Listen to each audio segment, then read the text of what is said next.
Hello बच्चों, welcome to my YouTube channel. मैं हूं देवेंद्र विश्वकर्मा। मेरे यूट्यूब चैनल डीवी के मैथ्स क्लासेस में बच्चों आज हम पढ़ेंगे क्लास 9 का एक्सरसाइज 6.2 का क्वेश्चन नंबर फर्स्ट। तो 6.2 का क्वेश्चन नंबर फर्स्ट पढ़ने से पहले कुछ बेसिक कंसेप्ट ले लेंगे इस क्वेश्चन को समझने के लिए। ठीक है बेटा, तो कुछ बेसिक कंसेप्ट मैं बता रहा हूँ बेटा। ध्यान रखना कि यदि मान लो कि दो समांतर रेखाएं एल और एम, जैसे कि मैंने दो समांतर रेखा ले ली और इसको एक तिर्यक रेखा प्रतिच्छेद कर रही है। ठीक है, तो इसके जो ये दो एंगल है इनको हम पढ़ते हैं बेटा एकांतर कोण, बोलते हैं alternative angle. And since alternative angles are equal, ये जो एकांतर कोण, यदि मैं इसको x बोल दूँ, इसको बोल दूँ y, तो x और y आर इक्वल और x is equal to y is equal to reason क्या होगा, एकांतर कोण या फिर अल्टरनेटिव एंगल। इनको इंग्लिश में बोलते हैं अल्टरनेटिव एंगल। अल्टरनेटिव एंगल ये एकांतर कोण कब बनते हैं, जब दो समांतर रेखा को एक तिर्यक रेखा प्रतिच्छेद करे। अब वो कैसे भी करे, जैसे कि मान लो ये पर यहाँ पर भी अल्टरनेटिव एंगल बन रहे हैं, दोनों इक्वल है, यहाँ पर भी ये दोनों इक्वल है, ये दोनों भी इक्वल है। समझ पा रहे हो क्या? तो ये इसका एकांतर इधर वाला होगा, ये दोनों भी इक्वल है। अगर इस एस की बात करूँ, पी की बात करूँ, तो ये दोनों भी अल्टरनेटिव एंगल है, एकांतर कोण है और आपस में बराबर होते हैं। अब ये समझो कि एकांतर कोण बनते कब है, फिर से समझो, जब दो समांतर रेखा को एक तिर्यक रेखा प्रतिच्छेद करती है। जब दो समांतर रेखा को एक तिर्यक रेखा प्रतिच्छेद करे, when a transversal line intersect parallel lines, जब एक ट्रांसवर्सल लाइन पैरेलल लाइन को इंटरसेक्ट करे, ठीक है, तो इस टाइप से जो एंगल बनते हैं उनको बोलते हैं अल्टरनेटिव एंगल और वो इक्वल होते हैं। तो एकांतर कोण कब बनते हैं, जब दो समांतर रेखा को एक तिर्यक रेखा प्रतिच्छेद करती है। तो उस तिर्यक रेखा के एक इधर का और एक उधर का दोनों अलग अलग साइड के एंगल एकांतर कोण कहलाते हैं और एकांतर कोण आपस में बराबर होते हैं। ऐसा रूल है। ठीक है बेटा, अब इसका उल्टा क्या होगा कि यदि कहीं पर एकांतर कोण बराबर हो रहे हैं तो वो रेखाएं समांतर होगी। जैसे कि मान लो यहाँ पर एक एंगल दे दिया है, मान लो वो है 53 डिग्री का और इधर वाला भी कितने का है, 53 का। अगर ये दोनों एंगल आपको पता है कि इक्वल है, तो फिर इसका मतलब कि ये जो लाइन्स है, जैसे कि अगर लाइन बात करें ए बी की और सी डी की, तो फिर सिंस ये वाला एंगल इसके इक्वल है तो आपको यहाँ पे क्या लिखना पड़ेगा, A B is parallel to C D, A B C D की समांतर होगी। ठीक है, तो अगर ये दोनों पहले से समांतर दिया जाए तो ये दोनों एकांतर कोण हम बराबर कर सकते हैं और बोल देंगे एकांतर कोण। और ये दोनों कोण पहले से ही बराबर हो जाए तो फिर हम क्या बोलेंगे कि ये दो रेखाएं जो है जिनको एक तिर्यक रेखा दो बिंदुओं पर प्रतिच्छेद कर रही है, तो ये दो रेखाएं एक दूसरे के समांतर है। क्या सर नहीं समझ में आया? एक बार कंक्लूजन देता हूँ। पहली बात, जब दो समांतर रेखा को एक तिर्यक रेखा प्रतिच्छेद करती है, दो एकांतर कोण बनते हैं और एकांतर कोण आपस में बराबर है। मान लो कंडीशन ऐसे आ गई कि ये दोनों एंगल पहले से ही इक्वल आ गए। जैसे मान लो यहाँ पर लिखा हुआ है x और यहाँ लिखा है y, और ऐसा आ गया कि x और y इक्वल है। तो अगर x और y इक्वल है, इसका मतलब क्या है कि ये दोनों लाइन्स पैरेलल है। समझ में आ गया क्या? अगर ये दोनों पैरेलल और ये इंटरसेक्ट कर, ये लाइन इनको ट्रांसवर्सल लाइन इंटरसेक्ट कर रही है, तो ये दोनों एंगल अल्टरनेटिव एंगल होंगे और इक्वल होंगे। और अगर ये पहले से ही किसी और रूल से आपने इक्वल कर दिए तो ये प्रूव हो जाएगा कि अगर ये पहले से ही किसी और रूल से इक्वल है तो फिर ये दोनों लाइन्स जो स्ट्रेट लाइन दोनों पैरेलल लाइन्स होगी। समझ में आ गया? एक और कंसेप्ट बच रहा है। कौन सा कंसेप्ट? देखो, जब दो रेखाएं एक दूसरे को प्रतिच्छेद करती है तो उनके आमने सामने जो एंगल बनते हैं वो दोनों एंगल भी इक्वल होते हैं। उनको बोलते हैं vertically opposite angle. Vertically opposite angle. ठीक है बेटा, तो वर्टिकली अपोजिट एंगल क्या होते हैं, हिंदी में बोलते हैं उन्हें शीर्षाभिमुख कोण। क्या कहते हैं? शीर्षाभिमुख कोण, वर्टिकली अपोजिट एंगल।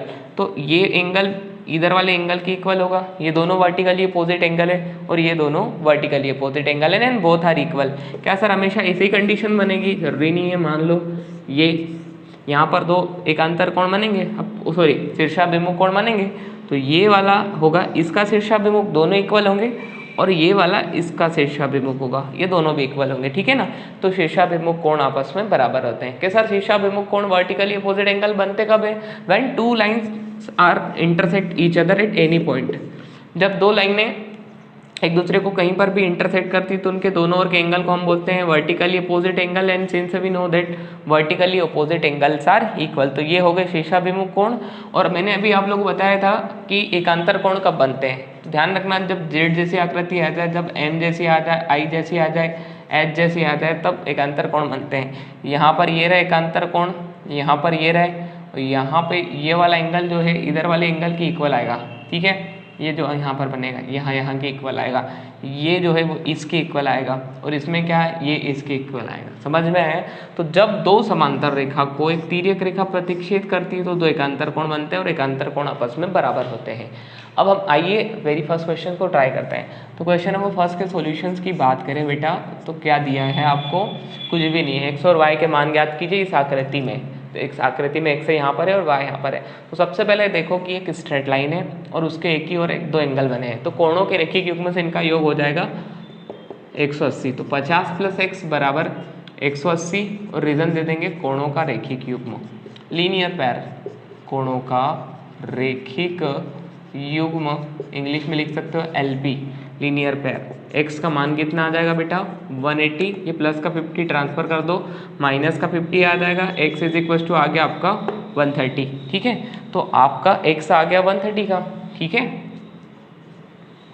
और यहाँ पर देखो नीचे आप ये देखोगे कि y जो है ना 130 के बराबर है, और रीजन क्या दे दोगे, वर्टिकली ऑपोजिट एंगल, हिंदी में क्या लिखोगे, शीर्षाभिमुख कोण।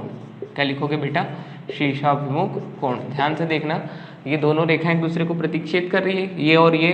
तो इस बिंदु के इधर वाला और इधर वाला एंगल दोनों, अभी मैंने बताया जैसे ये दोनों इक्वल है, ये इक्वल है, ये दोनों एंगल वर्टिकली अपोजिट एंगल होते हैं। तो y का मान डायरेक्टली कितना आ जाएगा 130। कहने का अर्थ ये है कि ये वाला एंगल भी 130 का हो गया और ये वाला भी कितने का हो गया 130 का, दोनों आपस में बराबर है। क्यों बराबर है, क्योंकि वर्टिकली अपोजिट एंगल है, शीर्षाभिमुख कोण है, तो ये वाला एंगल भी इसके इक्वल होता है, ये दोनों भी वर्टिकली अपोजिट एंगल है। बट अभी हमने निकाला y = 130 डिग्री। तो बेटा हमने देखा कि ऊपर x भी 130 के इक्वल है, y भी 130 के इक्वल है। अगर मैं इसको इक्वेशन 1 ले लूँ और इसको मैं ले लूँ इक्वेशन 2, तो इक्वेशन 1 और 2 के RHS सेम है by equation first and equation second. इनके अगर RHS सेम है तो विच इम्प्लाइज इनके LHS भी सेम होंगे, तो उस हिसाब से x और y बराबर हो गए, ठीक है। ध्यान से समझ में आया? क्या बताया मैंने, x का मान 130 पहले निकाल लिया, ये दोनों एंगल इक्वल हो गए। रीजन क्या है, वर्टिकली अपोजिट एंगल या शीर्षाभिमुख कोण, हमने इनको शीर्षाभिमुख कोण से इक्वल किया। अब समीकरण 1 और 2 के RHS सेम है तो फिर LHS भी सेम होंगे, LHS सम हो गए, मतलब x और y दोनों भी इक्वल हो गए। अब ध्यान से देखो x और y ये तो अल्टरनेट में बने हुए एंगल हैं, अगर ये दोनों इक्वल हो गए इसका मतलब है कि ये लाइंस जो है बेटा क्या है, पैरेलल लाइन है। पहले ही बताया था मैंने कि अगर लाइंस पैरेलल है, ट्रांसवर्सल इंटरसेक्ट करें तो एकांतर कोण आपस में बराबर होते हैं, और अगर ये एंगल अल्टरनेट एंगल इक्वल हो गए तो ये दोनों लाइंस क्या हो जाएगी, पैरेलल हो जाएगी, ठीक है। किंतु x तथा y एकांतर कोण है, किंतु x तथा y एकांतर कोण है, अतः AB is parallel to CD।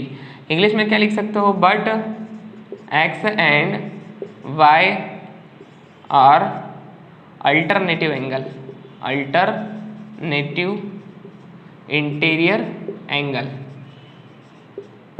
ठीक है बेटा। क्या लिखोगे, but x and y are alternative interior angle, x और y दोनों इक्वल है, उसके बाद लिखेंगे but x and y are alternative interior angle. और अल्टरनेटिव इंटीरियर एंगल्स कब बनते हैं, व्हेन टू पैरेलल लाइंस को एक ट्रांसवर्सल इंटरसेक्ट करे। इट मींस दैट कि AB is parallel to CD। इससे ये सिद्ध हो जाएगा कि AB CD के समांतर है, क्योंकि बेटा x और y को हमने एकांतर कोण के हिसाब से बराबर नहीं लिखा, हमने देखा हमारी सिचुएशन के हिसाब से क्या हुआ कि x और y दोनों बराबर आ गए, हमने किए नहीं, वो दोनों बराबर आ गए। अब दोनों बराबर आ गए तो वो दोनों अल्टरनेट भी तो है, और दोनों बराबर आ गए, दोनों अल्टरनेट है, इसका मतलब कि AB किसके समांतर है, CD के। क्योंकि अल्टरनेट कब होते हैं, अल्टरनेट तब होते हैं जब दो पैरेलल लाइंस को एक ट्रांसवर्सल लाइन इंटरसेक्ट कर देते हो। This is the proof of very first question. यहाँ पर पहला प्रश्न आपका समाप्त हुआ। तो बेटा यदि आपको ये वीडियो समझ में आया हो तो सबसे पहले इस वीडियो को लाइक कीजिए, मेरे YouTube channel DBK maths classes को सब्सक्राइब कीजिए, पढ़ते रहिए। All the best.